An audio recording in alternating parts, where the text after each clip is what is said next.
continue our cat chat. That's what this episode should be. Welcome to Cat Chat. Yeah, cats all the time. All the time, that's cats. basically my life.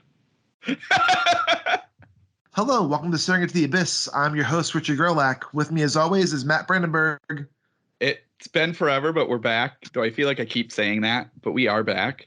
We are definitely back. And with me, as always, is Vitla Mamist. Hey, it's not Halloween yet, though, so yay! And we have a special guest today and a friend of the podcast, Sean Thompson. Hello, I am here as well. We've officially made it. It's happening. I think you've guested on the everyone is above ground. podcast more than... Oh, you go, Vitla May. I'm sorry. I just said everyone is above ground, so everything's fine.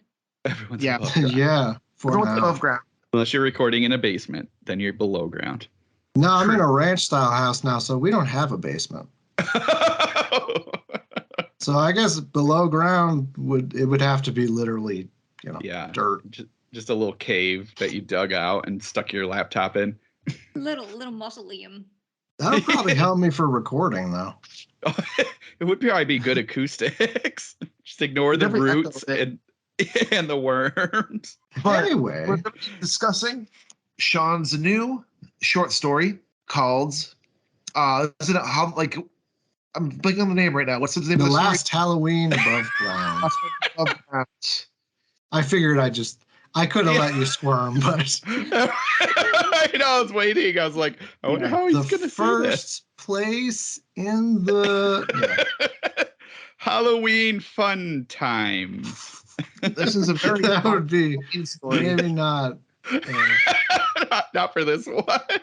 Although it did make a weird YA list because I was like, oh, there's no sex in this one, so I guess it could be 17 and up.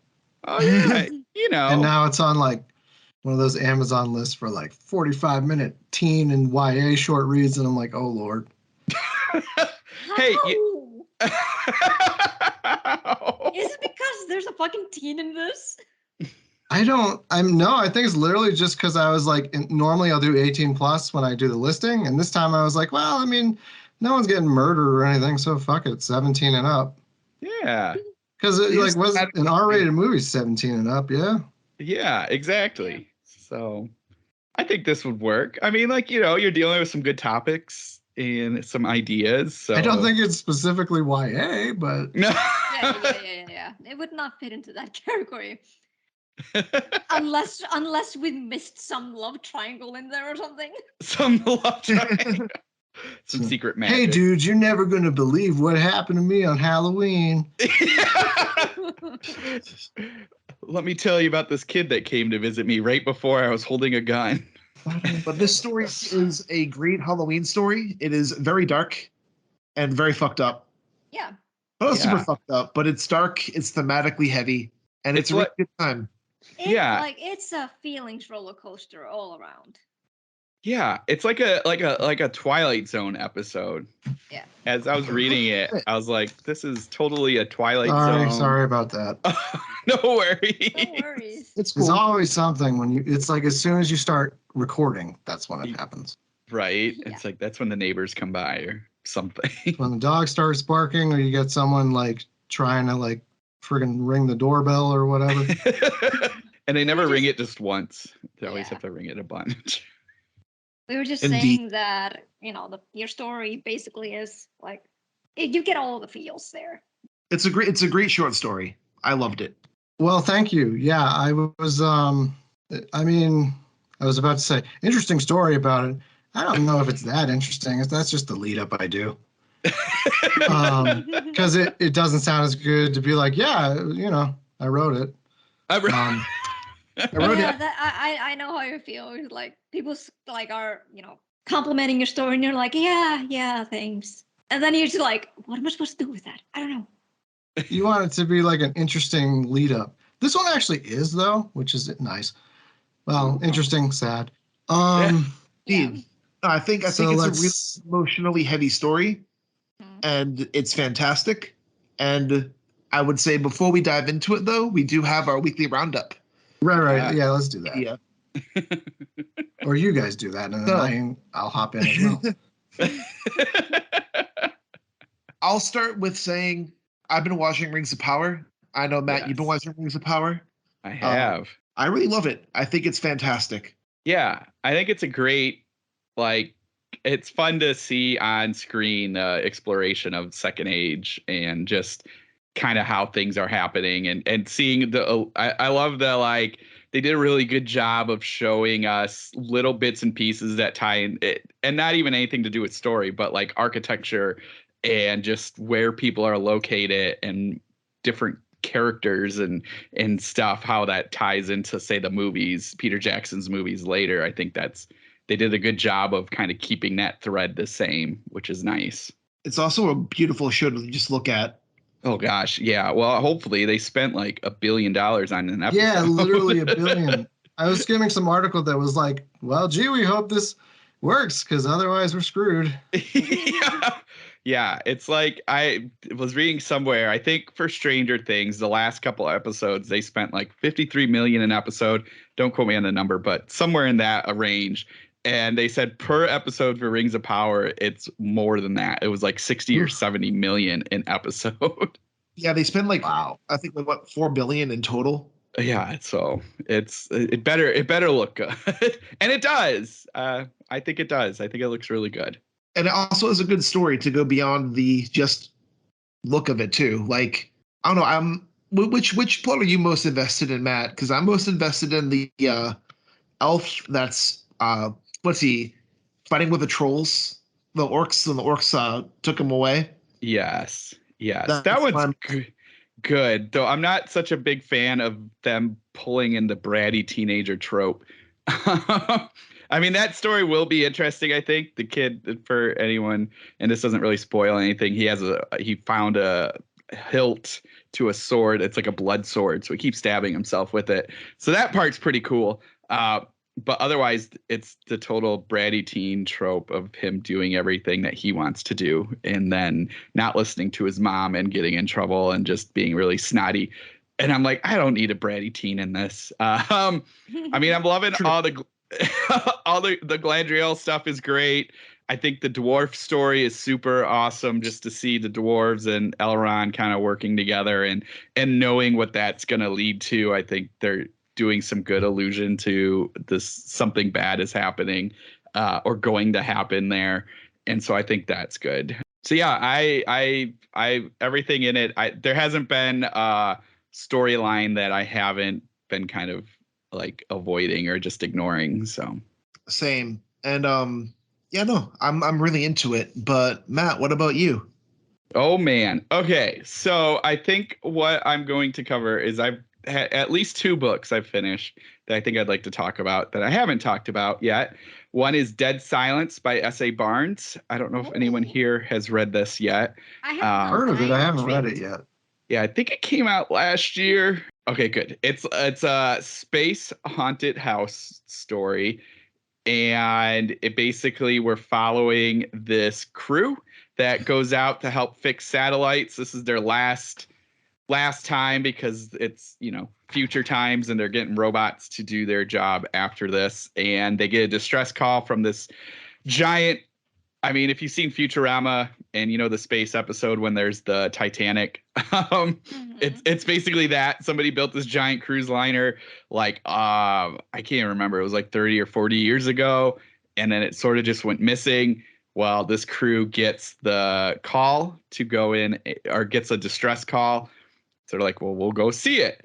And of course it's a haunted house, so it's just giant, how like cruise line spaceship that all these weird things have happened in, and they don't know what, and they're slowly falling into the same trap of what happened there.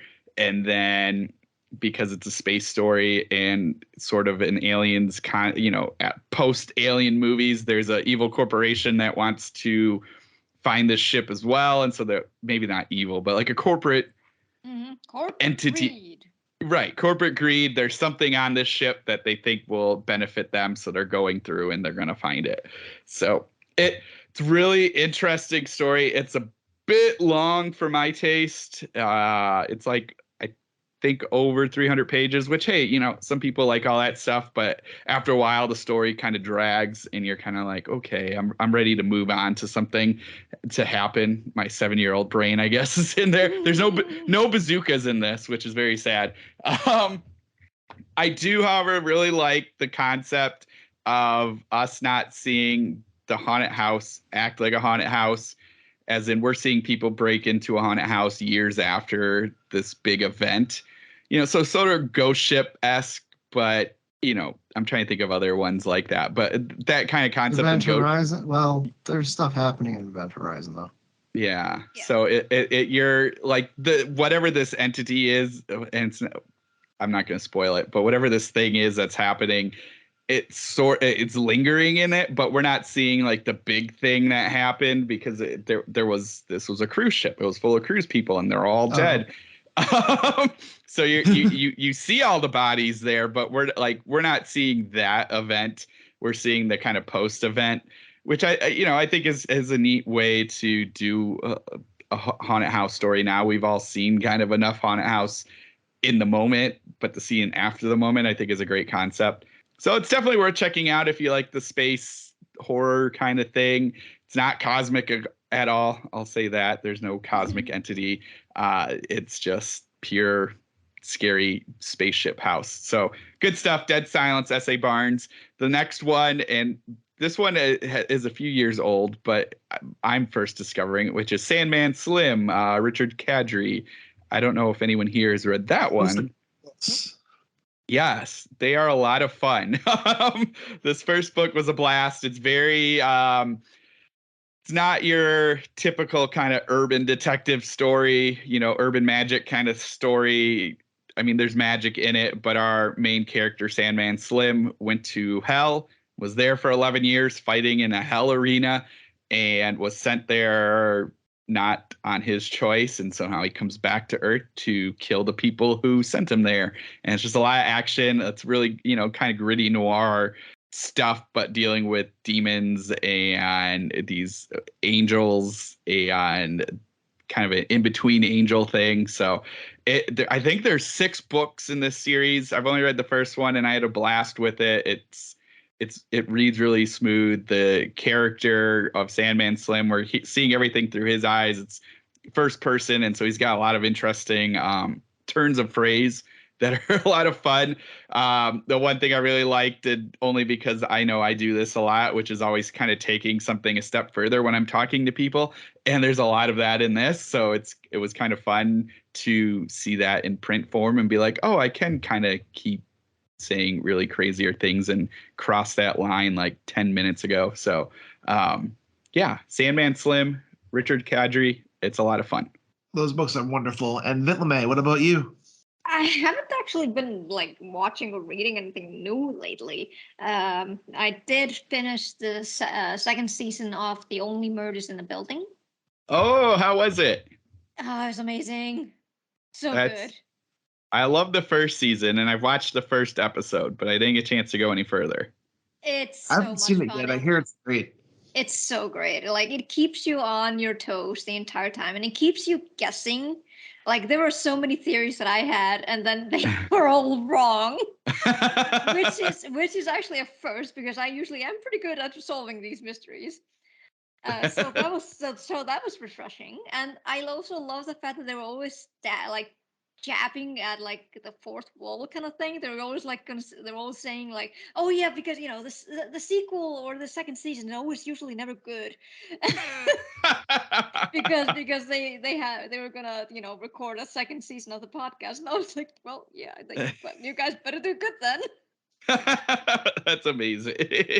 And they had really great characters, and the person who died, I'm not going to say who died, but I didn't expect that it was her at first, but then they gave us an episode of the life of that person. And it was just so heartbreaking. And I was like, damn it, why did you have to give me feelings for that person? I was like, it's so bad that person died. Oh. So if you are, if you're like me, you're going to feel that. Oh man. Is it? and there's gonna be a third season. So yay! I'm super excited. Oh, that's so crazy. No, I love it. That show is so much fun. It is, and it's just so refreshing to hear Steve Martin swear. Yeah. Because usually, in all the movies that I've seen him in, he's always in like family movies, and I'm like, you don't swear, and then suddenly he swears there. I'm like, oh my god, that's a shock. You've never seen his old movies, then? I haven't. No, yeah. God, yeah. So yeah, I mean, I grew up watching, The Father's Bride and stuff. So Yeah. And then you watch The Jerk, and you're like, holy crap. yeah. The Jerk's great, then. It is. I also watched Thor: Love and Thunder. Oh yeah, what'd you think? Meh. Yeah. I wanted to like it a lot more, but it was just like they were trying too hard. Yes. And I didn't feel like they were in the zone with Thor's character like they did in Ragnarok. Like they had they were having a hard time. Like, okay, so he had this arc in Endgame, and his arc was amazing. And I was like, yes, it was. He was dealing with his trauma, which was really good. And then, like in this movie, like, okay, so we've dealt with his trauma. What can we do now? And I'm like, you have absolutely no fucking idea, do you? No. Like that first 10 minutes with him and the Guardians, that would have been like amazing. Yeah, that would have been a good movie to see him kind of come back from that trauma instead of like, oh, he's good. Now let's just watch his crazy antics. Yeah. And I like the villain, I like the Christian Bale was acting. Yes. I liked his story origin. I was like, that's a pretty good villain. And then he just fell short in the middle. I'm like, ah, damn it, you have potential. I know. He could have been super awesome. Yeah, and I felt like the whole arc with Jane Foster was super rushed. Yeah. And I was like, well, give the girl a fucking chance. Like, what the fuck? Like, yeah. I know a lot of people hate the fact that there is a female Thor. I remembered like the outrage when it was announced, which is just insane. Yeah, and I was like, at the time, I was like, it's weird. I admit that, but at the same time, like, why not give it a chance? Why can't it be a female? Yeah. Comics too, like they do that in the comics as well. Yeah, so. Yeah. I'm saying I was talking about that when they announced it in the comics. There was like a huge outrage at that time. And yeah, it's just like, why didn't you give her more of a chance? Like she appears like, hey, I've been doing stuff, and you're like, wait, well, why can't you show it that you've been doing stuff? Yeah. I was wondering why they didn't just make the whole sequel about her, honestly. Yeah. Yeah. I actually wanted that. When I saw like the sneak peeks of Natalie Portman with like buff arms, I was super fucking excited. I wanted more of it. She was like buff, and I'm like, give me more buff women. Yes. And then they didn't, and I'm like, why? Then why have her at all? Yeah, that's a lot to do for just like I haven't seen it, but I assume it's like 10 minutes or something. It's very it's very spaced out enough that probably 10 minutes. Yeah, it's just like super weird. And and correct me if I'm wrong, but I think I'm right. I don't understand why she would have like the broken Mjolnir, because it's a cool concept and I really enjoyed it. But at the same time, I was like, Thor's the other Mjolnir in Endgame was still there. The captain had it. Why didn't she grab that one? Yeah, that is tricky. It's like, why? It's like no one addressed this, and it was driving me crazy. I was like, why didn't they get the actual Mjolnir from that time? The captain had it. He was worthy. She is definitely worthy too. Why doesn't she get that one? I did think that was funny though. Like they make such a big deal in the early movies about who can be worthy to use these Thor weapons, and then in this movie, just everybody can use them. So I was just like, all right, well, we just kind of lost all of that. And even like the excitement of Captain America actually being able to use it, you're like, okay, cool, that makes sense. He's worthy to use it. But then in this one, you're like, all right, well, Jane can use it because of reasons. I don't even remember how They didn't. He just like said, "Oh, he called to me," and I'm like, why? Why now? Yeah, and it's like why didn't you sense a little whispering like in the other movies or something like that? exactly. And then like Christian Bale's character, maybe he's not using the hammer, but he's still using like a Thor weapon, and he's just whipping around with it and everything. It was just so like I don't know. It felt very failed potential. Because I remember being so excited to see it in the cinemas, and I was really bummed out that I couldn't do it. And then when I watched it here, like at home, I'm like, I'm kind of happy I didn't waste money on this. Yeah, it felt like I saw it in theaters and I was disappointed. Yeah, it's like they just told Taika Waititi like, sure, do what you want, let's put in a screaming goat for the whole movie because that was really funny. I don't know, 20 years ago. What did you like it? I actually liked it a lot. I thought it was hilarious. I think that was probably the only thing that I liked about it. I liked it at first. But I also loved how they made Zeus. Yeah. Because, most of the time people just really regard him as being like, the god of all gods or God, the god of all Greek gods. And I'm like, don't forget, he's an asshole. Yeah. And then they show him in the movie, and I'm like, thank Christ, they did it right. Russell Crowe was amazing as Thor, and I would be down for more of that for sure. Yes, but at the same time, I was like, why the fuck would you cast an Australian to try to do a Greek accent? Yeah. I was like, why? But at the same time, it was hilarious because he was trying so hard. Yeah. So yeah, I was happy about those two things. Were the things I was really happy about. I was like, yay, screaming goats, that's hilarious. Yeah, I liked it at first, and then I was like, all right, this joke is wearing thin. Well, because there weren't that many jokes. That's fair. This is true. That's why I just kept laughing because, like, oh yeah, they had screaming goats. I forgot. Very true. I'm still kind of pissed off that they didn't mention the goats by name because in the actual Norse mythology, Thor has these goats. Oh, and they did. That's right. They didn't name them. They were just goats. Yeah, in Icelandic they're called tangnýstir and tangnjóstir. I remember. Oh. Which basically means grinding teeth. I like that. So yeah, he has those goats, and he actually has killed them many times, and he always brings them back. See, that would have been a cooler story. Yeah, because usually when like he's stranded somewhere and he can't go anywhere and he's hungry, he's like looks at the goats, he's like, "Well, guess your supper," and just kills them. And as long as he doesn't destroy the bones and everything, he can bring them back. Oh man, I would have loved that. That would have been super cool. That too. So yeah, wasted potential, unfortunately. But I think it's also just I've gotten like this Marvel exhaustion. Yes. It's like I'm not like I watched the She-Hulk trailer and I was excited, but at the same time now I'm like, do I really want to watch it though? It's been okay, but I've been the same way where I'm like, used to the early shows that they were doing every whatever day it was, Wednesday. I was like, all right, I gotta watch it. Now I'm like, meh, if I get to it, I get to it. Yeah. I'm the same.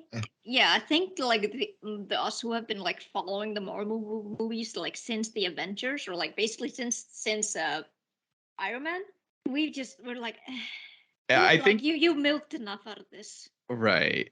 And like I think, and welcome to Marvel Talk, everybody. I think I think part of the problem, and they're sort of doing it, but like the shows are starting to feel just like filler stuff. Like there's not a lot.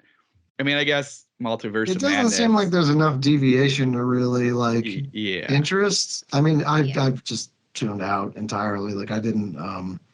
I haven't seen anything since. Oh my god. Maybe the sequel to Ant-Man.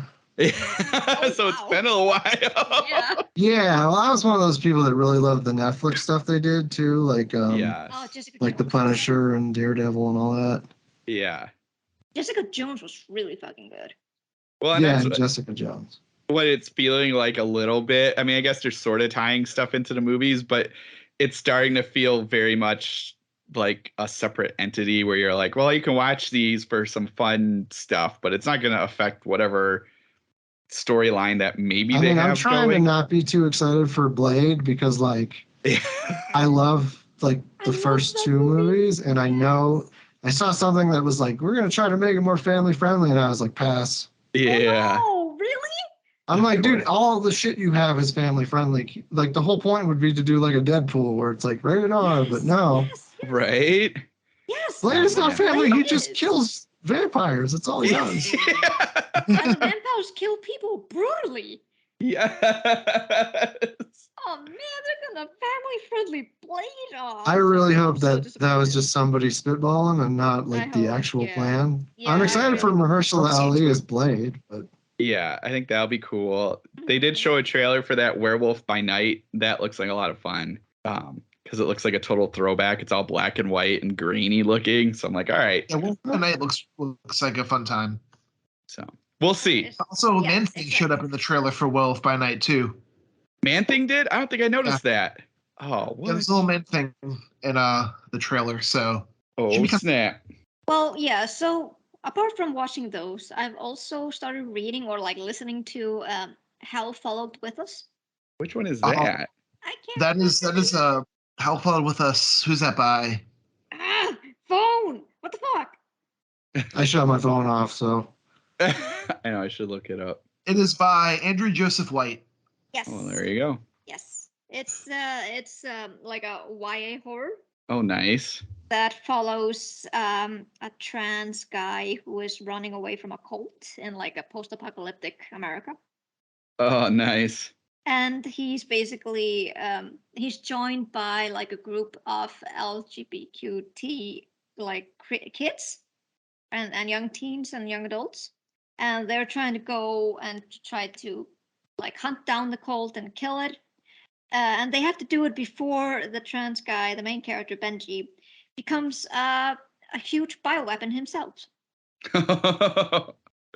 So it's like That's it's crammed full of Christian theology and cults and so much LGBTQPT.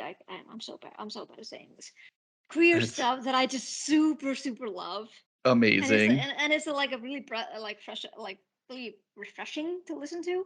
And I- it also has like a good autistic rep in it. oh, that's good. Yeah, that's good. So We've been I'm selling enjoying. copies of it at the bookstore. Yeah, I'm listening to the audiobook right now, so I'm enjoying it so far. I think I'm like 12 chapters in, so yeah, it's looking good. What was it called? Hell Followed with Us. Okay, awesome. And Sean, what about you? well, my girlfriend's on a vacation with her family, or has been for like a week. So I usually just turn into a hermit and just like binge stuff. So, oh my God, let's see. Okay, I rewatched Maniac on Netflix. Love that Nice. show. I rewatched season 2 of Legion, the FX X-Men thing. Yeah. I love that, but again, those are rewatches, so obviously I liked both of those. I started a season 2 of The Wire rewatch just to see, because I haven't seen the full series in a while, so I was like, I wonder if I just watch 2, how it's going to play as compared to watching 1 and then into 2. And it's still not, it's fine. I don't know. Well, Would the be- whole thing is they sort of were ahead of their time and did the anthology thing almost like with True Detective or American Horror Story or something like that, where they're like new characters, which is fine, except when it's The Wire, it's like instead of Idris Elba, you're getting like some middle-aged white guy who works on the docks, and it's like it just isn't as interesting. Season I mean, it's 3 interesting. It's just not. If it doesn't have Idris Elba, then Well, but I figured it out because I finally just watched some episodes just starting. It's because they don't go all the way in on the doc stuff, and they keep like kind of tying back to the first season.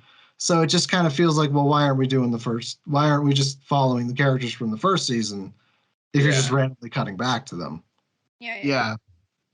I will Um, say it picks up a bit in season 3, but season 2 is definitely a low point after season 1. I mean, it's still The Wire, so I like it. But yeah, I think it's probably my least favorite season. But I wanted to make sure. So why all season 2s? well, I mean, not in any official capacity, but I'm writing a show. And so I'm sort of like looking at stuff more critically, like, oh, everyone dislikes season 2 of The Wire, for instance. Like, I should go back and watch that and see if I dislike it too, and if so, like, why? And I know, because it's like they don't go all in on the new plot. They kind of try to split the difference, and it just ends up being like, well, I just want the other part. What else? Oh, I watched through season 1 of The Deuce, which was really grimy and at times depressing, but very entertaining. Sounds like the Deuce. Yeah. Let's see. What else? I finished the audiobook of Eric LaRocca's We Will Never Leave This Place, which I really enjoyed. Yes. That was a really it sort of plays like... It's so fucked up. Yeah, how do I describe? I mean, it's almost like Where the Wild Things Are meets like Station 11 or some sort of post-apocalyptic thing. Yep. Yeah. I like that description. Mm-hmm. It's like yeah, and I really liked dark, it. Fucked up fairy tale. Yeah, I mean, the thing is, like, the twist itself, like, I saw, but I don't think it was really I don't think it mattered, you know? Like, it wasn't one of those where it's like, as soon as you know the twist, suddenly you don't care about the story. I was like, well, no, I still care. It's well written. Yeah. And then I'm halfway through the audiobook of Damnation Game by Clive Barker, which is another, I guess, re-listen. And yeah, I was gonna write like an article on it. That's why. And then I started writing the article, and I was like, shit, I don't remember this book well enough to do this. I hate it when it happens.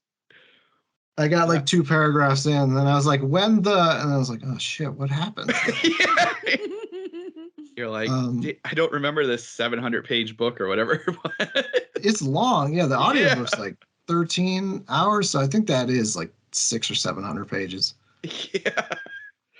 Man. So doing that, and what else?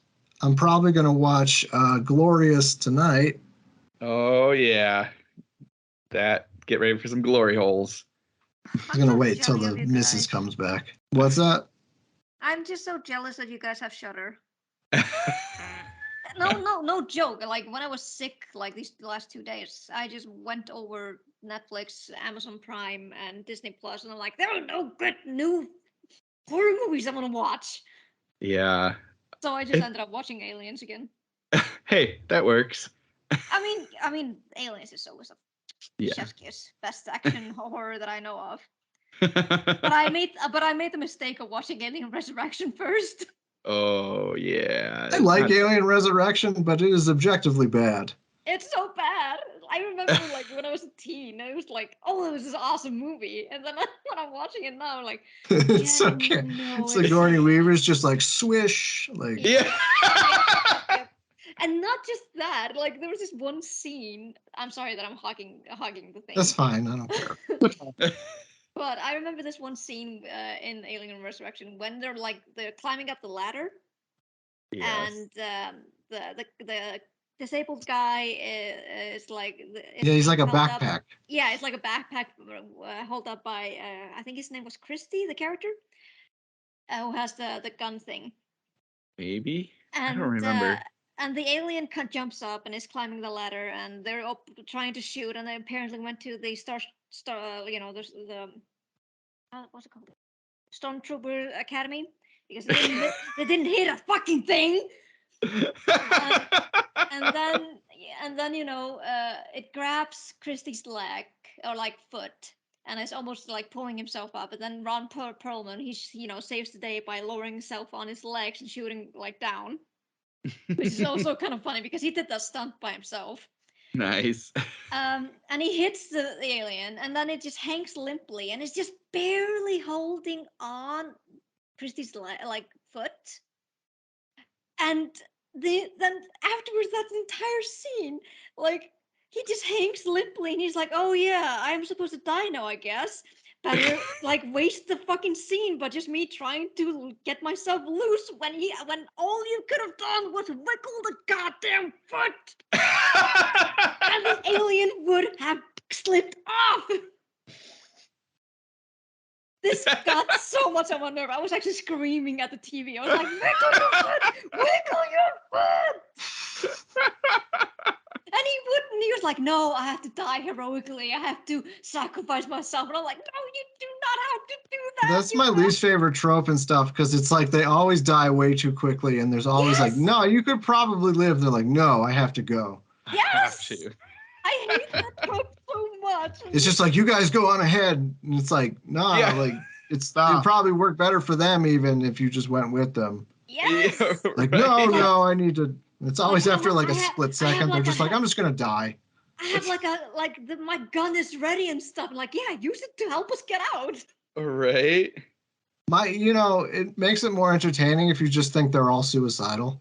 Yeah, true. Because they're just like, no, I'll do this, and then they leave, and they're like, oh, thank God, finally. I mean, that would have made sense if they had shown it like in the beginning, like if that guy. No, it's always just someone who seems totally normal, and then they just give up their self-preservation instincts entirely. Yeah. But I do love in what is it, Kong, King of the God damn it, is it? Oh yeah. I know what Skull Island. Yes. And they have one of them do that, and then it's just like it's for nothing because he gets like knocked into like a mountain or something. Yes. And I was like, thank you, because like, yes. Yes, Yeah. I know. Like, I love that trope, but at the same time, in that movie, I actually was rooting for that guy because he was actually he had the most character, like he had the most personality, and I was like, I like you. And then it's like, I mean, oh no, you're gonna sacrifice yourself. As someone that has screen writ, or who is a screenwriter ostensibly, I can tell you that's someone just getting lazy. They're just like, oh shit, I gotta lower the count. Like, how do I do this like quickly? And it's just like, oh, one of them sacrifices themselves. Okay. Yeah, exactly. Because they probably get to like minute 100 and they're like, oh shit, I got 5 people and I got to end with like 3 or 2. Yeah, and it's not like you can't just make them die horribly without sacrificing themselves. Right, they can just die. Yeah. Yeah. I'm glad we share that, Sean. Oh, yeah, it's a very compassionate. They can just die, whatever. Yeah, it's cool. Okay, but yeah, let me think. What else have I actually? I think that's about it. Yeah. I mean, I've been rereading King's Dark Tower book 6, Song of Susannah. Admittedly, it's going slow. Yeah, if I remember that one, that was a long. I mean, I'm probably gonna like it better than Wolves of the Kala, but which I did the audiobook of, like re-listened to, and was like, oh my God, like this is like 2 books. Yes, it is. And I wish one of them existed and the other didn't. And I say this as somebody with a Ka tattoo on his wrist, so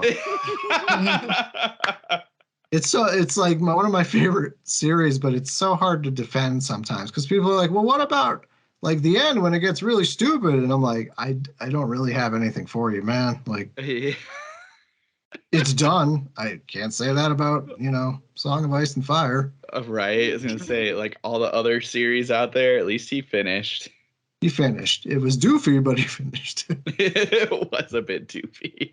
I never read. I hope he excises the Harry Potter stuff at some point, but he clearly never will. No. I mean, spoilers for a now 20-year-old series. Right. I will say, though, although the Dark Tower gets very goofy, I don't know, the ending works for me. Well, the ending works, yeah. I just mean, like, sort of the lead-up stuff before that. It's just like, and then this happened. You're like, okay. Yeah. And then this, and you're like, all right, fine. That's fair. It is very King, though, because I've heard he doesn't outline, and I'm like, yeah, that makes sense. Yeah.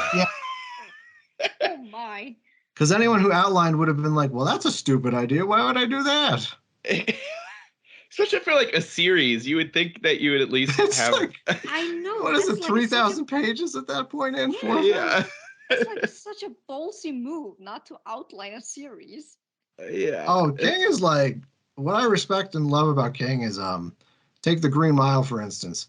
He did that as serialized, like sort of I don't know if they were officially novellas or whatever, but like he wrote that whole thing as a serialized, like part 1, part 2. Yeah. It wasn't done when he was doing that. Of course Yeah. it wasn't. Like he just decided to start, and so like probably when the part 1 came out, he wasn't even done. And he was just like, yeah, whatever. I'll figure it out. People will But he's buy also it. Stephen King, like I don't know that like a newer writer would do that because they'd be like, I kind of want to have my career still. So, Right. Yeah, I think he Totally. has like certain leeway for this. well, he's King. I don't even think he has an editor. I mean, he does have an editor, but sometimes I wonder, True. like, Well, how are you like- going to edit Stephen King? That's so intimidating. Exactly. I was just thinking that. It's like, like with Quentin Tarantino not having what's her name anymore. It's like whoever you get in there, what are they going to say to them that they're not going to be like, I'm Stephen fucking King. I can do what I want. It's like, I don't know if that's the right word. And then he's just like, I cast ye out. And they're just like wandering barren fields. There's just like a line of sad editors outside of his house. Maybe we could lose 100. No, I'm fired. Okay. All right. Yeah. Yeah. Damn it. Just please listen to me, Mr. King. Well, I will say just to change gears a bit, I wanted to recommend one movie I have seen in the last 2 weeks, which is Barbarian. Uh-oh. I have not seen that. It is honestly one of my favorite horror movies of the year. The third act doesn't really work for me, but the first 2 acts are incredible. So like I give leeway for the third act due to how strong the beginning is and the middle is. Is Justin Long in that? He is in it, yes. Okay. I thought so because I saw a meme going around. He plays a douchebag, like a really big douchebag in it, and he's amazing. That's a shock. Oh, Yeah, yeah. right. Oh, are we talking about like Tusk douchebag or? No, Yeah. he's more of a douche. He's worse than Tusk douchebag. In this. Wow. Oh, Okay. It's pretty much about these two people. It's about these 2 people who end up double booked at an Airbnb, and there's something hidden in the house, and I don't want to give any more away than that because it just goes off the rails, and you will not be able to predict what happens next. Again, a good reason why I will probably never rent an Airbnb. Yeah. I mean, I've done it, but I'm sure they like film me in the shower and stuff. So. Oh, right. Exactly. I'm like, no. This movie taught me I've never amount in a hotel. This movie taught me to stay away from Detroit. Never go to Detroit. Hey, wait a minute. Detroit's Yeah. great. I'm Some of researching it's great. Detroit for a script, and I've heard there are some parts that are great and some parts that are abandoned, enormous car factories. Oh, yeah. Like, yeah, you know which neighborhoods not to go into or what streets. Mostly it's what streets not to go on, but like, I don't know. There's I mean, a if lot we're of going off 20 years ago, supposedly 8 Mile wasn't great. Yeah, right. Even when that movie came out, it was kind of like, it's not like that anymore. The way gentrification works in like cities and stuff, it's like an area never stays shitty for long, except the places that do stay that. Yeah. They stay that forever. Yeah. I mean, Yeah. wasn't It Follows? Was that based in Detroit? Yeah, Yeah, it was. Yeah. it was. But It's so funny. So, yeah, read August Snow. Just avoid the sex demon. Yeah, just yeah. But if you want like a good look at people trying to make Detroit better, read August Snow. I need to read August Snow. I have 2 of his books on my Kindle, and I got to get soon. I've heard, what is it? Riverside is getting better, but like super gentrified. Yeah, I mean, there's definitely the air. Like you can tell, like it's like a huge wave that goes out, and then it's some people come back in and they pick out certain areas. I felt bad, but I witnessed this when I moved to Malden and around Boston because it was like when we moved, it was cheap, so that's why we moved. And then within 5 years, it's like the pawn shop's gone. Suddenly, it's like a wine and cheese store, and Yeah, the friggin' like I don't know, good Italian places are gone, and suddenly there's just like an escape room. Yeah. Yeah. There's definitely those areas. I hate to be judgy about escape rooms, but honest to God, every area I've ever been to that's gotten super gentrified, it's like the first sign is an escape room. Yeah, that makes sense. And then the second is like a fancy cheese shop. Yep. Which just don't eat the cheese before you're in an escape room because it might give you gas and then people will be upset. And the third's a new apartment complex being built. Yes.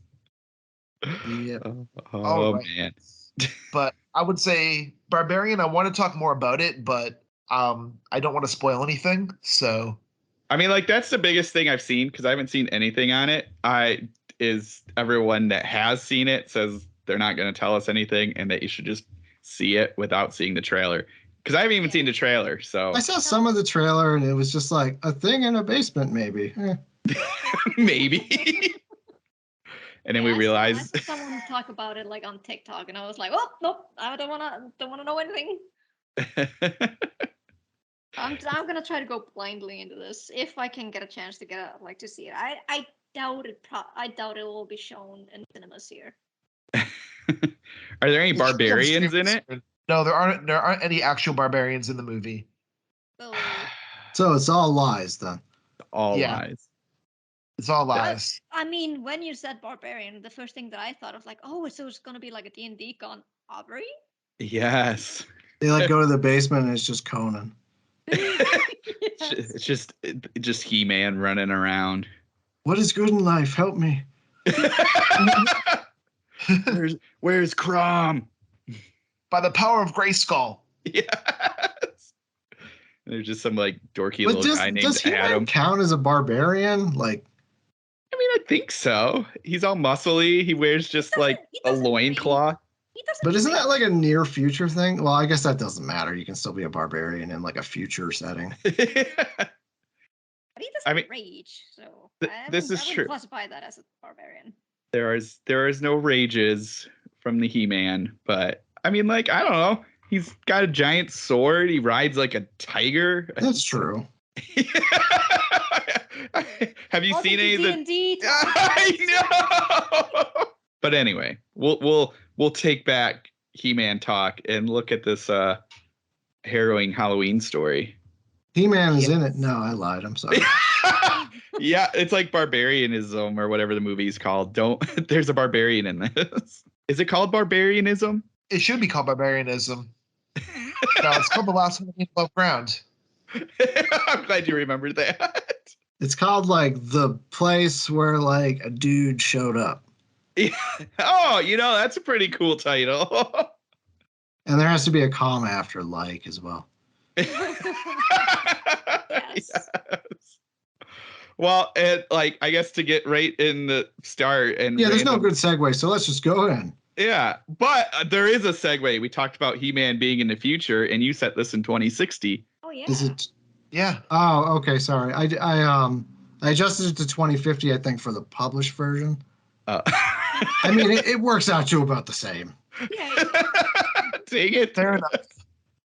I mean, it was so silly. I'm literally sitting there doing the edit like 2060. Okay, so if somebody was this age in 2020 and like literally doing it like that makes any sense?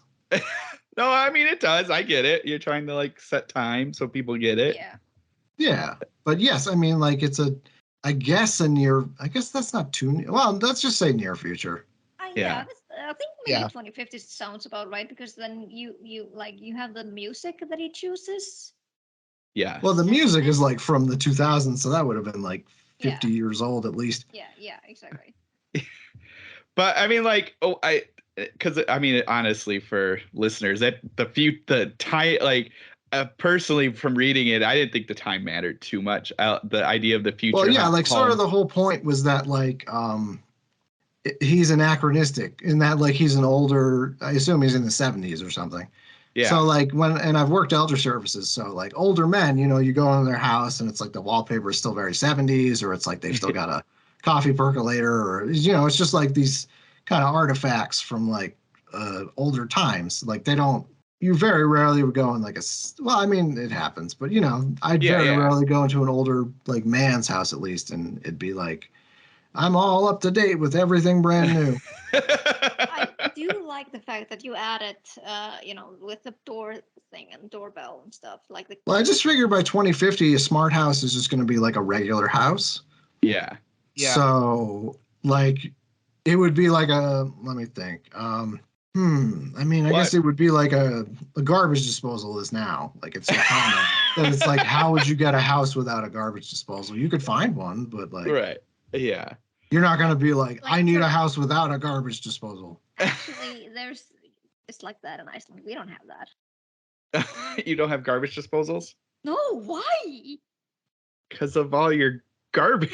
I will say I Really? hate A mine fucking because like we garbage get all bag? these backups and stuff. So Yeah, I guess ours does too. I'm always tempting fate because I stick my hand in there to clean it out. I've always found this really weird. Like, why would you have this when you just can't put everything in a garbage bag? it's a It's just- valid point, though. Seriously. It's just like, fun. Like in my apartment, we just have the garbage bag like tied around just in like beneath our sink. Yeah. But it's fun to have this like murder machine Yeah, so hole. it's always fun to expect an accident every once in a while. Well, it's every great too because it's like you Keep can't track- actually put everything down there. So they're Yeah. like, so you can put like some produce, but not all produce. Yeah. And you can't put bones, and you can't put like this, and this, and you're like, What's the point cool. of it? There's no point. yeah, it's Well- mostly like, man, if you got a cucumber, you are all set. You're proving my point. Or like, I don't know, I feel like gremlins or something. Like if you have like a little monster, you could throw it in the sink and then jam it down the hole and then turn it on. And It works and you're- good for horror movies because like what was it? I forget what show, I but feel like someone that was stuck their hand down there, and then there was like a power surge, and it was just like, brr. I know. That's what I'm saying. I think it's just like that was the whole purpose of it. Like they It's- saw it like in one futuristic horror movie, or they're like, "Hey, this is the thing now." It's a total like Russian roulette. I'm always whenever I have Welcome to to clean it. disposal talk. Yeah! Let me tell you about mine. It's funny. It has literally nothing to do with the story. It doesn't. I just am ADHD. Hey, But I anyway, could well, go. smart houses, yeah. So I Smart figured houses. a smart house would be like standard. So, but he's like got it as pared down as he can. Yeah. Yeah. Well, But yeah, and, he's still got like if you open the door, it's just like open door, yeah. Well, and like and we'll get into the story. People are like, "What is happening?" Yeah. But yeah, what I feel like I'm overemphasizing the near future part, which is like yeah, it is part of the story, but it's almost like It's just. it's not an bit, like- afterthought, but it's like not important. Yeah. that was my bad when I talked about setting that up. But I mean, it's part of it, but it's not Yeah. all of it. well, and what it does is it gives us like an idea of who this person is, especially after his wife. And Yeah, I mean, I think my main reason for doing that is I have an easier time if I can kind of put myself into the shoes. And Yeah. so if I wrote an old man now, that's a little harder than me writing an old man in 2050 because like I'll be an old man if I'm still alive then. right. Yeah. Yeah. So like I think it works. It's a nice little subtle. Yeah, and I thing figure that my you do in audience is around my age too, so they'll probably, it'll be a similar effect. there. Yeah. So let's rewind a little to give people just a little synopsis. It's about a garbage disposal. And barbarians in the future. There might be a Dark Tower reference. There It might be. I don't think I did one intentionally. Well, there's no Dark Tower reference in there. You're just not looking deep enough. I just There are really- other houses than these. Yeah. Yes. I just really like the fact that you managed to like basically put us into the heavy thing like immediately. And I I was not in the head like the correct headspace to read it at the time. I was like, this is super fucking depressing. Like I'm not feeling good about this. Because you kind of portrayed it accurately, especially with someone like an elderly man who has lost his wife for many years, and it kind of also kind of resonated with me because I'm kind of seeing that with my grandfather right now. Well, I took care of my 90-year-old grandfather, and he was very much like that. Like, he was very no bullshit. He told me at one point, like, I just want to die in this apartment. Like, I really hope I can die in this apartment. And like, he at one point just said, I want to die. And I was like, well, okay, you're legally blind from diabetes, so that's fair. Yeah, I mean, this is what happened like when my grandmother died. Like, basically, my grandfather, he's kind of stopped functioning, and he's now like has his Alzheimer's now. And Yeah. it's just you see this, like you see this with this kind of generation that. I mean, I did elder. I was a home health aide for, including with my grandfather, probably about 3 or 4 years. And specifically, it was mostly with dementia patients or people with macular degeneration, for instance, Yeah, which is legal blindness. Yeah, so you know how Yikes. devastating this can be. Although, honestly, one of the dudes was like the most positive dude I've ever met. So that guy was. Oh, But like, I don't want to be a dick and be like, you should just be positive about going blind. Right. yeah. So I'm possible like, going blind though. you managed to capture that fact like really well. Yeah. The fact that he's like, oh, I've lost my wife, I have nothing to live Yeah, I mean, that was Just very wanna much my die. grandfather too. Like, I think my step grandmother had been dead for like a decade when I started helping him. And, you know, a lot of the issues too, I don't know if they're going to be issues like people like us would have when we're older, but like men of a certain time period, they just didn't like do laundry or learn how to cook or anything like Yeah, that. So it's like their wife dies and suddenly they're just helpless. Yeah, and also just they didn't have any hobbies. Right. Yeah. They never. So they Yeah. just sit around and just watch TV all day. Like, Yeah. Exactly. Well, and so again, basically, we're on Halloween night. Jacob is our main character. His wife has been dead for 2 years. I think like a year or two. Yeah. Yeah. And we find out he has lung cancer, which, hey, talk about tying to the future. That comes into play. But anyway, so Jacob's decided. Yeah. Spoiler alerts, by the way. Yeah. Surprise. He and I guess trigger warning for people, suicide is discussed a lot in this. Yeah, I did put a content warning because I was like, I need a big old one for suicide. Yeah. And so that's Jacob's plan. He's going to commit suicide on Halloween night. And so we're kind of following that as he's getting ready, prepared, putting out Halloween candy to kids and stuff like that. And then he gets a guest, which I love the way you did it, because it's this, he looks like a teen. He's just all in black, hoodie, you know, he's got like some ripped jeans. I think he's got his hoodie as a skeleton, and he just sort of appears and you know, I don't know how much we want to spoil, but they have a deep conversation. Yeah. But yeah, my whole thing was I mean, I worked fairly organically. I didn't outline or anything, but I'm just like, all right, so it's a terminal old man. He's going to kill himself. And I knew, like, you know, I figured death would show up, but I was like, how am I going to do this? Yeah. And I thought, like, it'd be interesting if, like, death could kind of show up in, like, almost like a version cherry picked from your mind to, like, kind of put you at ease. So, like, instead of just, like, I'm 8 feet tall with a cowl and, like, a sight. Yeah. If he was just like, oh, I don't know, like shithead punk teenager. I liked it. Yeah. Actually, kind of like it reminded me a little bit of Death in the Sandman series. Yeah, I could see that. Yeah. He was like, but I just thought it would also be funny if I made bit. him talk like me. Yeah. Exactly. He's just like, dude, what the fuck? Like, Yes.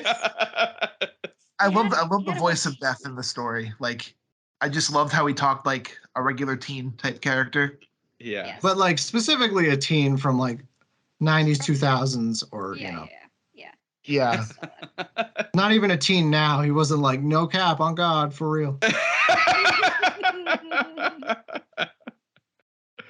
Yeah. Well, and like I would say at the very beginning, it's very Twilight Zone-y, this conversation, and just having death show up like this.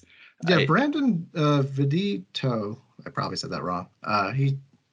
Was that? I think that was his blurb. I'm not sure. It was Oh, either really? Scott Cole or Brandon Vidito. They said it played like an unaired episode of The Twilight Zone. Oh, that's so funny. I didn't even Uh, read those blurbs. But I just like as I was going through it and the conversation they have, I think felt very much like that because it's I like what you did with our death character sort of they're sort of non-answers to all of Jacob's questions and to make Jacob think and just determine things. I thought that was like a really cool way to have death and just even like you kind of build this fun little I history. actually did. I started having fun because when you realize, like, okay, you literally get to write out like your own version of what life and death and God and the devil and heaven and hell is. When you realize like that's just what you're going to do, it's a lot of fun because you can just go, okay, it's like the CIA, like Yeah. no one knows the whole story, so therefore if anyone gets caught up, like they're not going to tell the whole story, Right. which is a thing the CIA does. Yeah. Yeah. Well, I and it mean, I've works. said too much. No, I'm kidding. Right. I I'm was kidding. gonna The say. CIA. I still like the fact that even though these were not like no answers, basically, they were still satisfactory. Yes. Oh, and they were perfect because they kind of led Jacob to answer his own questions or at least get an idea of what he was looking for. So I thought again, like that plays very much into that Twilight Zone kind of thing of death meeting somebody who's going to commit suicide and is like, hey, let's just chat. I just wanted Yeah, to, yeah. It's you know, basically like it's basically because usually these kind of old men they probably would never go to a therapist to talk about this kind of thing. Oh no. So that is like, well, I can do that. yeah. I mean, I have so much time. I could just do that. Yeah, I mean, I think if there was, I mean, there's a couple obviously points to the story, but I think if there was like a main reason I decided to write it, well, I mean, the reason I decided to write it was a number of things. Not to get too personal, but my wife, or Jesus Christ, my girlfriend, not my wife. She would be my common law wife at this point. She had like a fairly major health scare, like we thought she might have cancer. So that was like, oof. And that was weird because it wasn't like that happened and then I wrote the story. It was like the week I started the story, then she like was like, "Hey, I'm pissing blood." Oh my gosh. Oh wow. And it was like it was bad because there's that week where you're waiting and you're like, okay, is Yeah. this like ovarian cancer or what is this? There was that, and then in 2019, actually, Day of the Dead, which would have been the day after Halloween, I relapsed and had a heart attack scare. Oh geez. So it wasn't from nowhere when I wrote this, man. Yeah. Oh yeah, I can imagine. Well, and that also was something I like not knowing any of that stuff, but you could kind of what was on the page was you could feel it being like a little bit more personal, a little deeper than other things. Yeah, it was like kind of like the health scare stuff, and then just having depression in general. Like I'm not suicidal, but like I ideate all the time. I think Yeah. most suicidal or most depressed people at least ideate. Like they're not actively suicidal, but they do think like, what would it be like to kill myself? Yeah. Not in yeah. a like I'm going to do it way, but in a like I'm very depressed right now. Yeah. No, And yeah, that makes sense. And two, like, bouncing all over the place in this story, but like I think it and kind of what we've been saying about like an older man and having his wife pass and just kind of dealing with that like change. And I think that ties again to some of what we were talking about, even in the future stuff of just like this life is sort of on pause. And then to get that news of this cancer, which this isn't a spoiler. I feel like that's in the first paragraph. it is, yeah. So it's like I talk about the word terminal. Yeah. So Because like, I do think the word terminal is terrible. I mean, even if it is terminal cancer, it's like, can we get a better term? Yes. term for terminal. Sorry, a little word play. But like, I think that I think all of that kind of it just gives us something a little bit deeper to kind of look at. When we when Rich had kind of came to us and was like, oh, Halloween story, and it's even in the title, you're kind of I know everybody thinks it's gonna be like, woo, like Yeah. this is Halloween. This is, but it's Right. so not that. No, and which I appreciate. It's like it's exactly that. You've read a million Halloween stories that are like, oh, ghost, a pumpkin is alive. I mean, I really wanted to be like, so it's like basically a night where like spirits come out and like it's almost like the Day of the Dead where we celebrate death and like scary stuff. And I was like, what would be a real version of that? Yeah, exactly. And it would be like thinking of dead loved ones and thinking about your own death. Especially if they loved Halloween. So yeah, that too. But I mean, I glossed over this before. I think if there is a point, I think a common thing with suicidal people is they think, oh, I've lost my mom. If I kill myself, I'll see my mom. And I don't want to step on anybody's toes theologically, or, if you're Christian or Hindu or Buddhist or whatever. But just personally, I just don't think if I blew my top off, I would see my grandma again. Right. Yeah. And I just thought it was important. I just thought it was important, like, to express that sentiment, because, like, I'm very, if someone wants to do it, it's their own prerogative. But I just think if you're doing it because you're just like, I'm going to finally see my dad again, that's the wrong reason to do it. Yeah.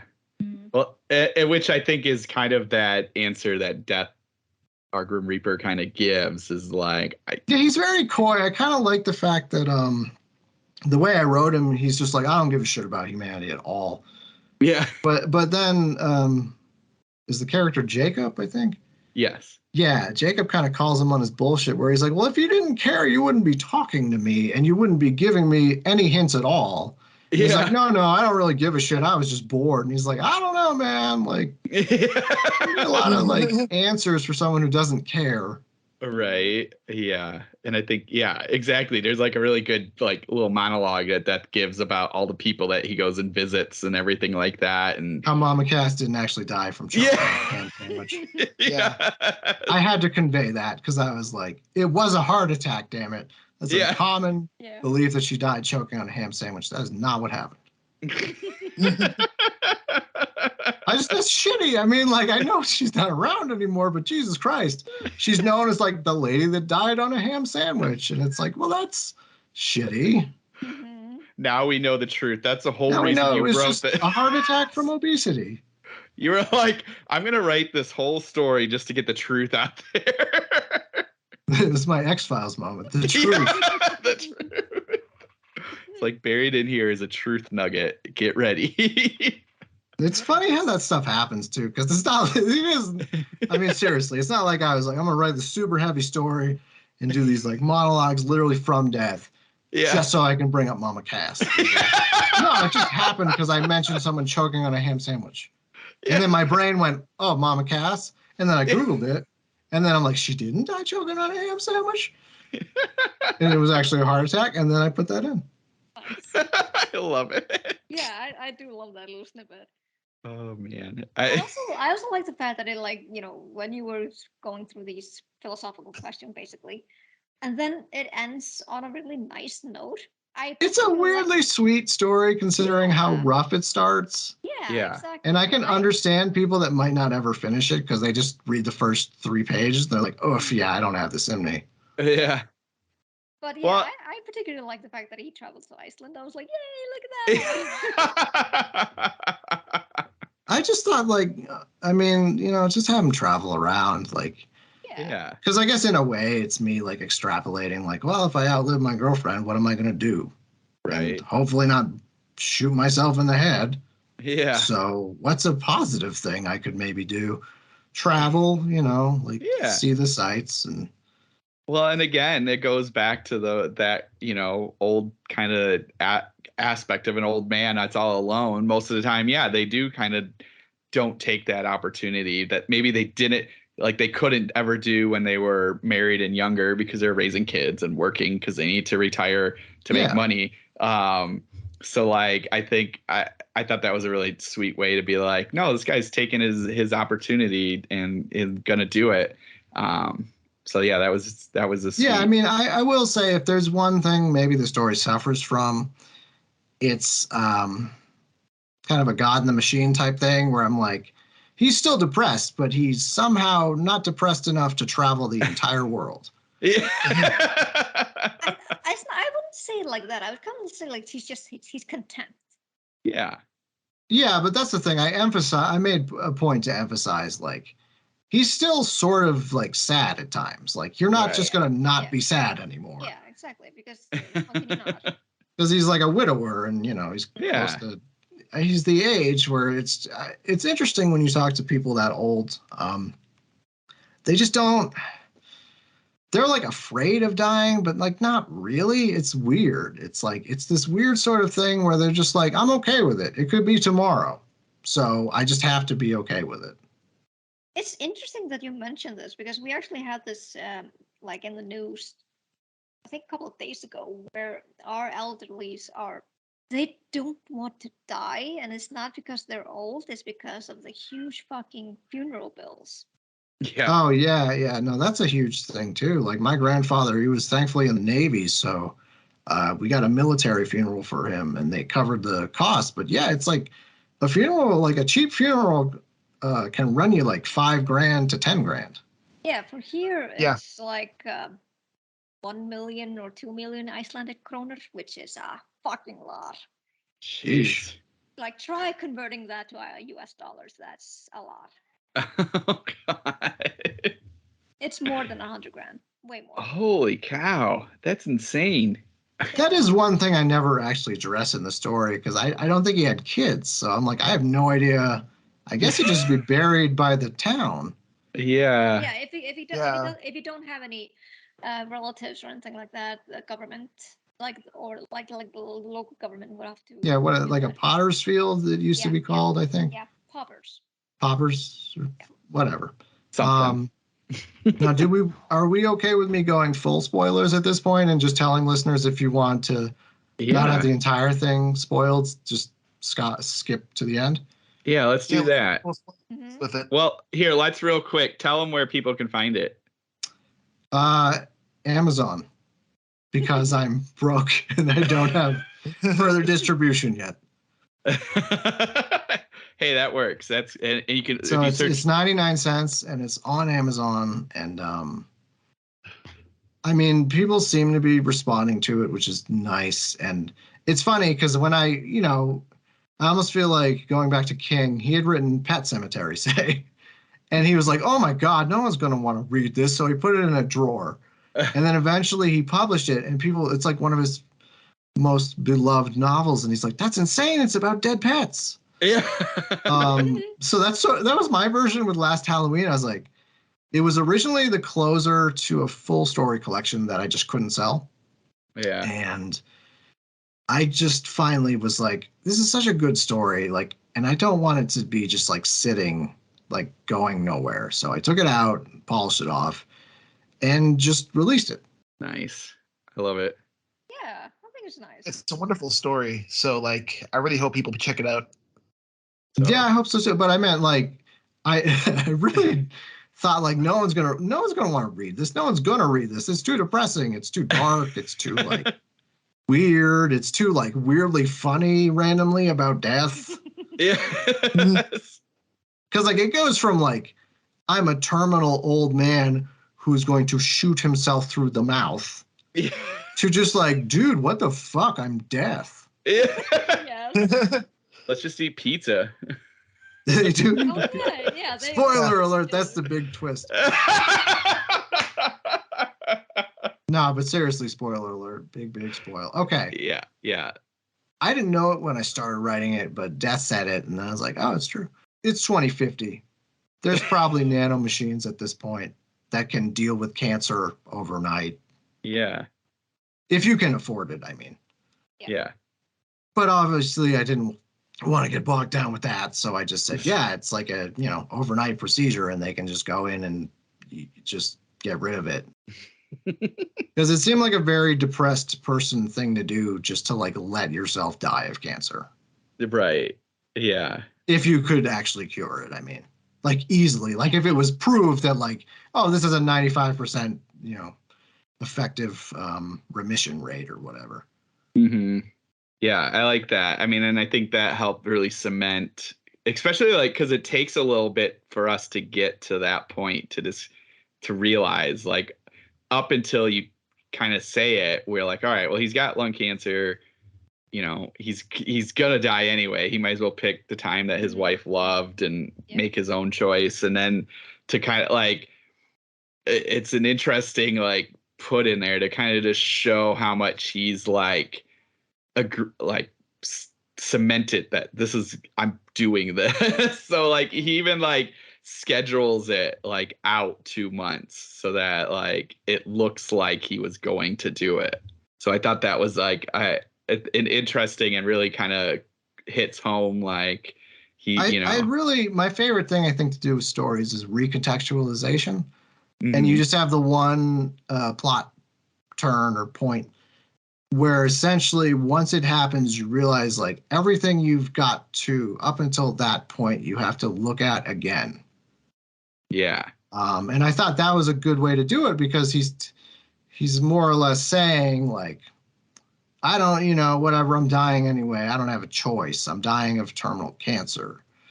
And then you find out, well, he's dying by choice. Yes. Like he could actively not be dying. Right. But he's choosing to, I guess, as like more of a reason to like, he's like depressed. He wants to die. So. Yeah, exactly. And so I think that's, I like that recontextualized because I think that definitely does that there. When I was going back on the edit too, one of the things that stuck with me was there's a line where Death is like, if people knew how many times when they leave the house, they were like super close to dying, they would just never leave the house. And he mentions that he was in this car accident when he was a teenager.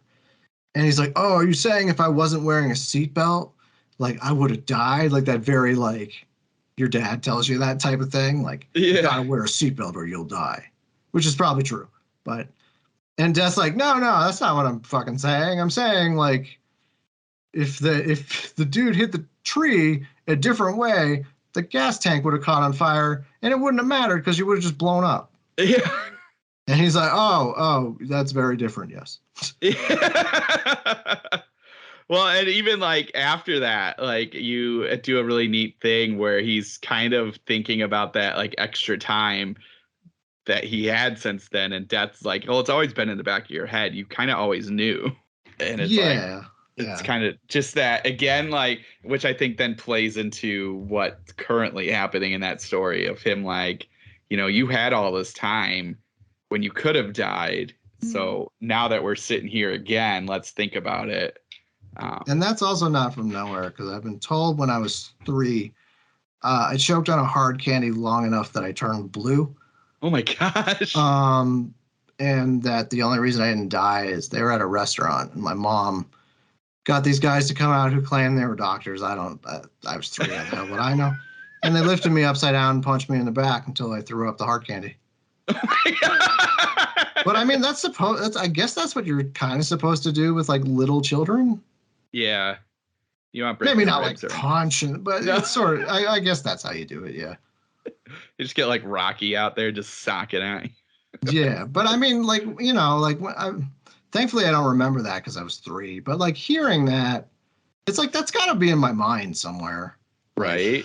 That doesn't just go away. No. And I sometimes, I have been a depressed person, but then there have been other times it's been like, well, but like there's an alternate universe where I just died at 3.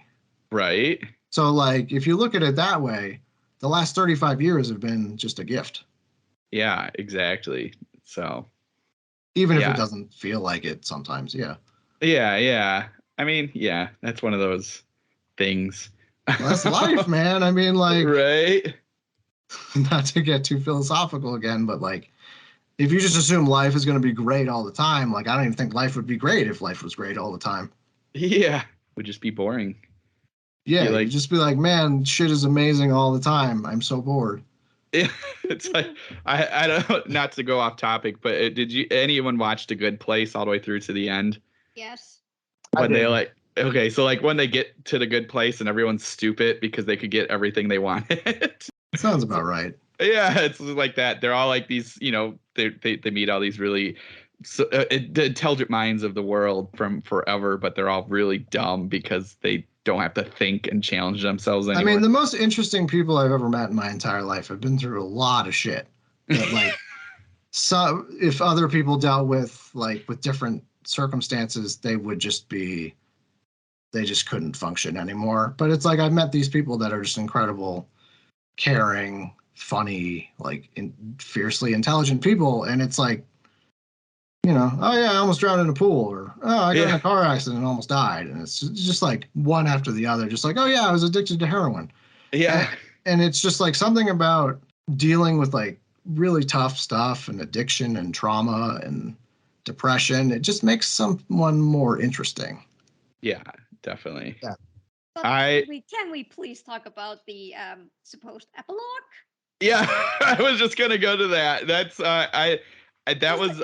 I remember, like, when I was reading this yesterday, I was like, "Oh, this ends on such a nice, positive note." I had to no. Okay, and then there comes the epilogue. I'm like, "Oh, it turned dark again." So the reason I did that initially was the collection it was in was called The Universe of Rot, and it was like a transgressive collection.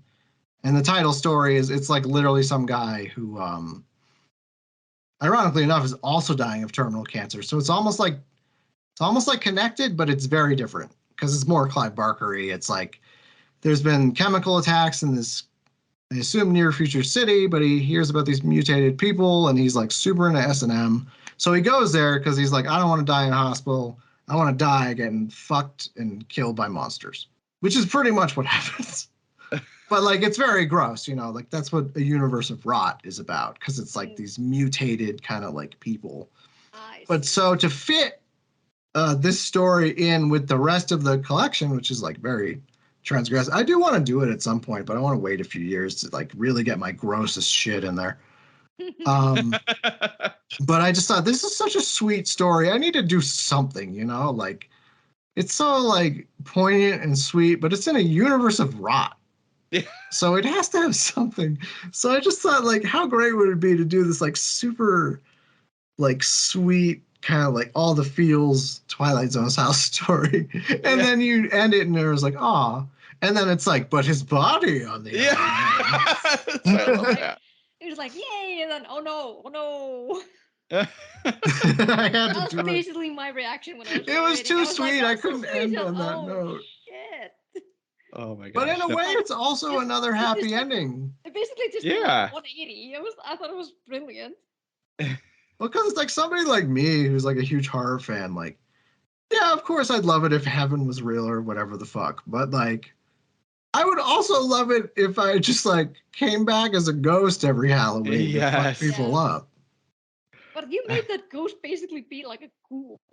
Yeah, I did make it be just like a fucking dead, rotting man. Yes. Well, I had to laugh because I was reading this, and like, because it kind of ends and there's a lot of page left, at least on the copy I have. And I was like, oh, maybe there's just extra in the file. And so like, but so then I scrolled down and I was like, oh wait, there's more. And then all of a sudden I'm like, oh my God, there's maggots. What's happening? That was the whole point, was to have it just, you literally, I mean, ideally what happens is it looks like it's done. And then you go and you're like, oh, there's another page, huh?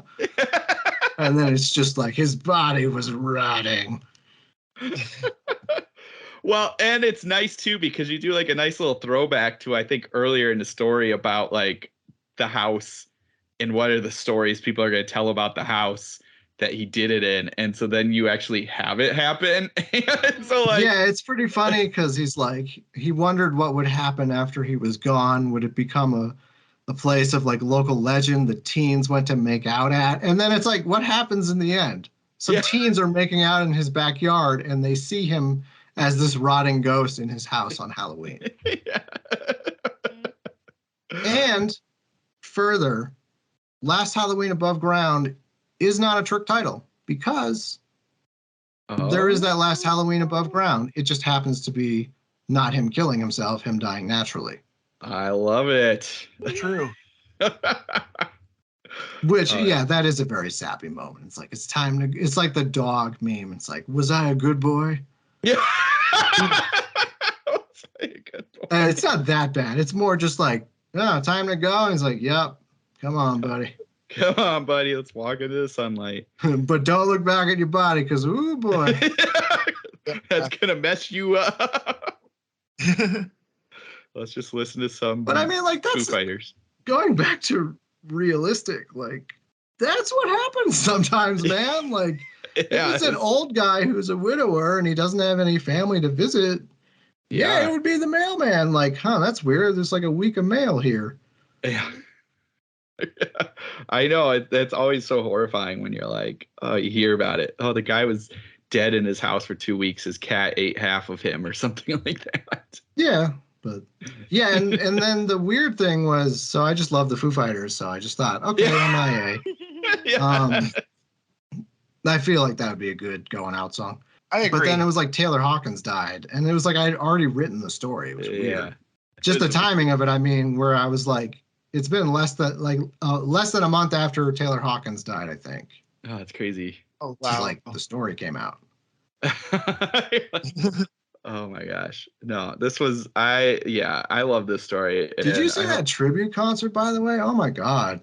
Yeah. Like his son played on the drums for There I was Goes gonna My say. Hero. Amazing. Oh man. So amazing. Just like, Jesus. It was an amazing Yeah. tribute concert. It was. Yeah, that was just sad. I drank a lot of it actually. It was very sad but very moving. Yeah. Also, his fucking son can drum like a bastard. I mean, it's cool that they like passed that talent on. I'm sure his dad would have loved the hell out of it. Yeah. Right. Oh man. But anyway, I think a lot of people should read this. It was really good.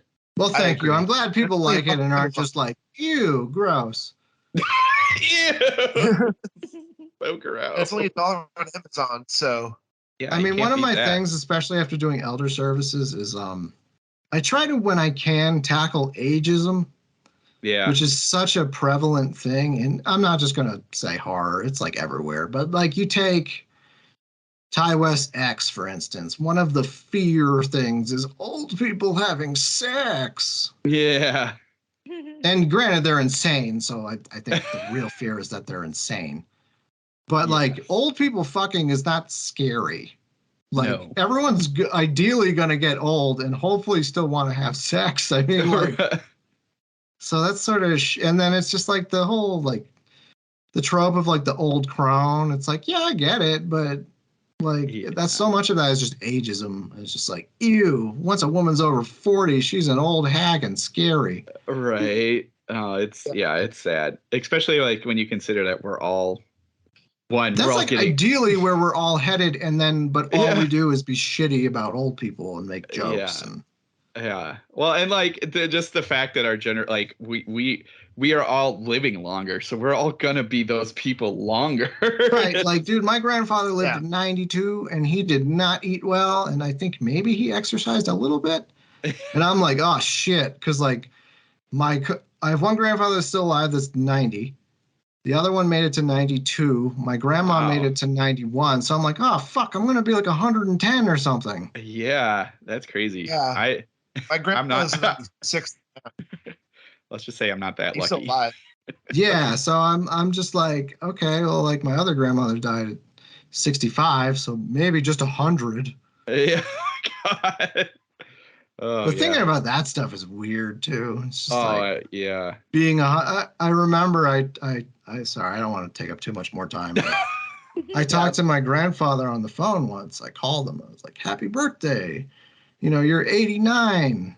And he just had a really real moment with me where he's like, "Yeah, it's really weird. I did not think I would make it to 89." And I'm like, "Yeah, that has got to be really weird actually." Yeah. Where you just one day you're like, I'm fucking 90, I guess. Right. Oh no, it's crazy to think about that. And like especially like, and again, I know we're wrapping up, but like to think about even like at my age now and be like, I still feel like I'm 19, but I'm not. But then to like think if I'm like 80, am I gonna still feel like I'm 19? And that's just weird.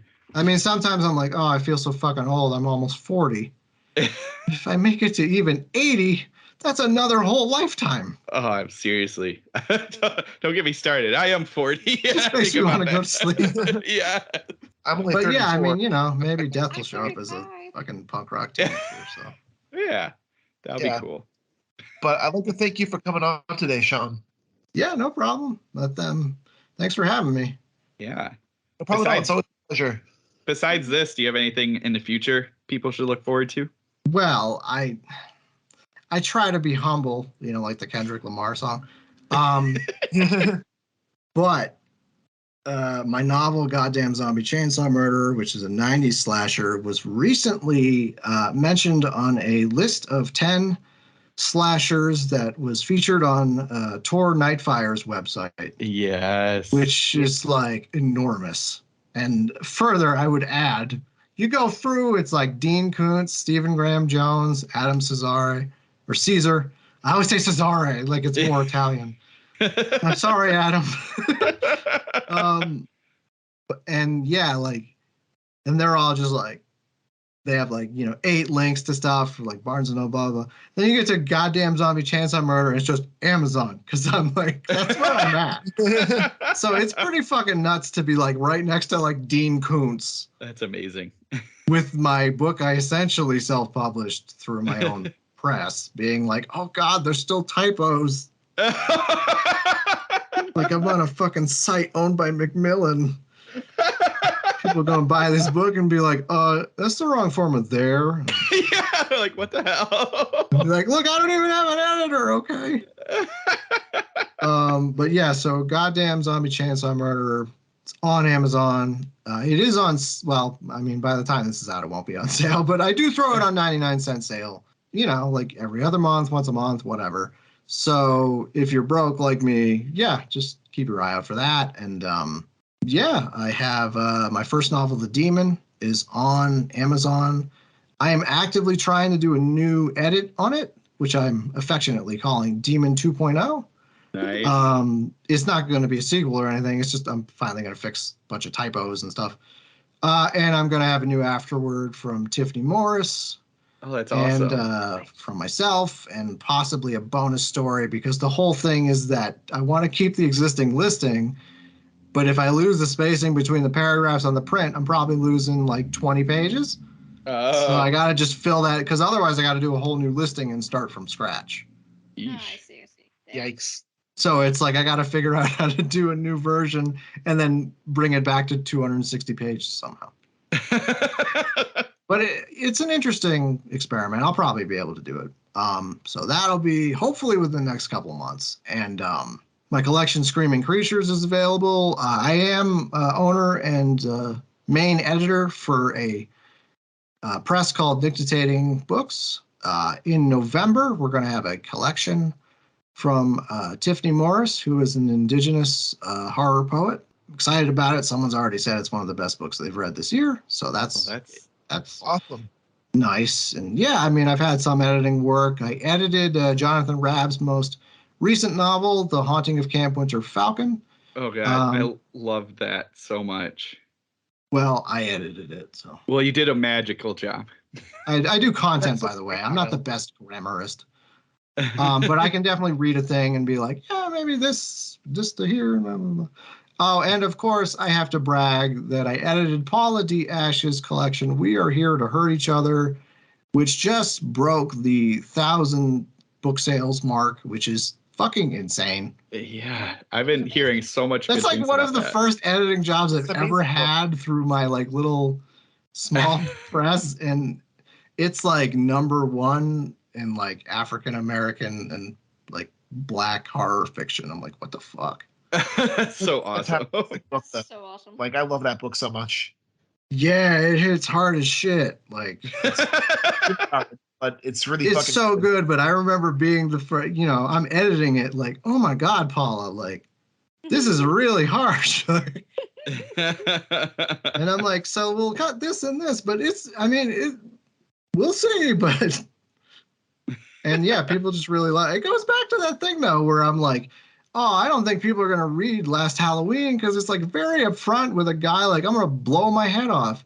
But like, that's the reason probably it's going to explode. That's amazing. Pardon the pun. Ew. And Sean, where can our listeners get in touch with you? You can't. No. I'm on Twitter is probably the best way. I'm on Twitter at SpookySeanT. And I keep wanting to change it for Halloween, but then realizing that like my Twitter handle is tying me to the press. But I'll probably still change it. But anyway, yeah, Twitter, and I am on Facebook, so you can throw me a Facebook message. There is a website technically for Nictitating Books that I'm sorry, I did it myself. It's not entirely functional yet.